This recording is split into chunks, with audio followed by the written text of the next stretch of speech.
Now, keep in mind, you're going to be using graph paper, right? So I'm not going to pretend that this is I'm not even going to worry about my sizing, make sure I have everything proportional. So just follow my ideas, not the sizing. Does that make sense? Yes. Okay. Yes, ma'am. I mean, sir. So you should, on your graph paper, have 3 rectangles. You're going to have one that is going to be 8 squares tall, and it's going to be 30 squares long. Okay? You'll have a second one that is 14 squares tall and 30 squares long. Okay?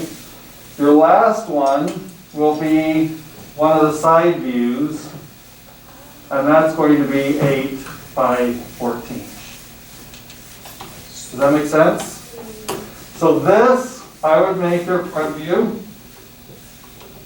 I would make this your top or your roof. And this one of your sides. Okay? What's that? No, Okay. I have so many questions. These are your absolute largest sizes. You cannot go outside of those 3 rectangles in your designs. Okay? So I'm not going to bother with measurements again, but at some point you're going to have a front door or some way to get in. I have seen some homes where the front door is on the side. It's up to you guys where you want to place it. Split open if you want. Okay? You're going to want windows, because you're going to want to have some kind of sunlight in here, right? How you place those windows are going to be up to you. Now keep in mind, on the inside, you're probably going to have 2 stories, right? Or some kind of a landing for your loft. So you're not going to want your windows to be right in the middle of your loft. Okay?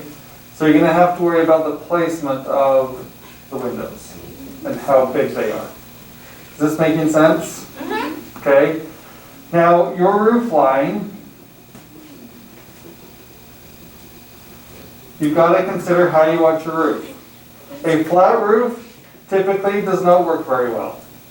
And the reason why it doesn't work is because then the water just puddles on the top. And when you have water puddling on the top, it tends to ruin, rot, destroy that surface. If it is metal, it's going to rust. If it's paint, it's going to bubble. Okay? Whatever surface it is, water is not very good for it. So you want some kind of a slope on your roof. Oh no. Now, traditionally speaking, a roof is typically pointed, right? You could, and I have seen some homes, where the roof is slanted only in one direction. Okay? However you want to do it, you've got to have some kind of a slope on your roof. Now what that does to the top view is this. If you have your roof split down the center, your top view is going to be extremely easy. It's just going to be a line across the top that shows where that point's going to be. That's it. If you have, and I've had some students who have taken and they have made their front into 3 sections, then that means they're going to have 3 sections in their roof as well. Does that make sense? Okay? Yeah. What if you want your roof to like dip down almost to like make a pool? Why would you do that? Free water. For what? Free water. What do you mean by free water? Because then whenever it rains, it'll pool there. And then it'll run down into the pipe. Dude, you need to put this on your trailer. If you're going to use it to collect water, that's fine. Okay. Okay? Because if you remember in the first video that I showed you guys, they were collecting rainwater. Right? But there's an easy way to do that too. Because if you try to scoop or bowl or make your roof into a bowl, that's a lot of manpower and labor to try and get that into a bowl shape, right? So what you could do, if that's what you wanted, is take your roof and make the slant, but then put a rain gutter to catch the water. Right? And then you just have, at the bottom of your rain gutter, you have your pipe that runs down into your catch basin. That would be an easier way to do it. Yeah. That's what I wanted. Okay? Now, let's say that your roof, you want it to be more like this. Okay? Then that will change your roof line up here to where you gotta have the 2 points on your roof showing that slant. Yeah. What if it's, you just want to slant it? If you just want it slanted like this, Yeah. then you're not going to have any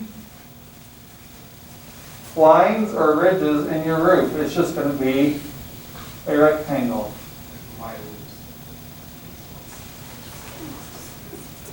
Does that make sense?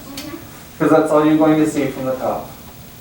Now, if you're going to put a skylight in there, like the one family did, you wanted to have a skylight in the roof, you would show that on the side view, because you have that projection, right? But then you'll also note up here where your skylight is going to be. So you know where it's going to be placed. Is this making sense to you? Yeah. For what we're going towards? Okay. We're just, Now, yeah? no, we're just really paying attention because this is sort of confusing, so we're like. paying It's sort of attention. what? This is sort of confusing, so we're just paying Oh. attention so you get it. Okay. Some people asked about the front porch. It would be very difficult to climb into this house that's on the back of a trailer if you didn't have steps. Okay?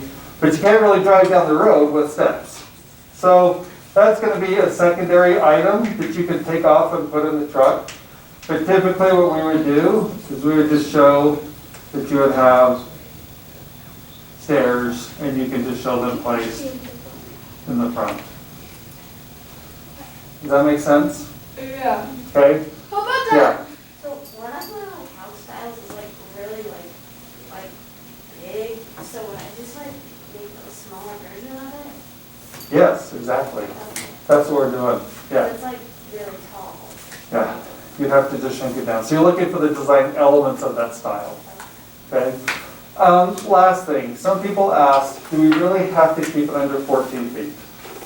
Yeah. Yes, you do, for No. several reasons. Okay, but keep in mind, this tiny home is meant to be mobile, that you can hook onto it with the trailer and pull it to another piece of property or location and live there for a while. So if that's the case, you're going to have this trailer underneath, right, with a couple wheels, right? The overpasses that go over the freeway, they are 16 feet tall. Oh, that's scary. Okay, so that 14 feet gives you 2 feet of space to get your house underneath Oh, those that's scary. I don't like overpasses. That's why we have a limit, okay, is the Well, height. why would we just build a tiny house and stay Because the intent is to stick it there for a period of time and then move, okay? Now, it's a good question, but let me give you another Like example of. that guy in the Redwood Fort, not the Redwood Fort, the guys who built like the actual dam with the backyard. Uh-huh. They're gonna stay there. Maybe, maybe not. In Japan, most people live in apartments, and so they've started building these apartment buildings. It's just a skeleton. They're big and tall, and they have,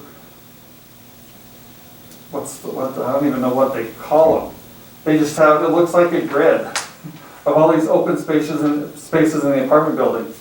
And you go to a location, you buy the apartment that you want, and they drive the apartment to your apartment building, they lift it up under a crane and slide it into your slot in the building.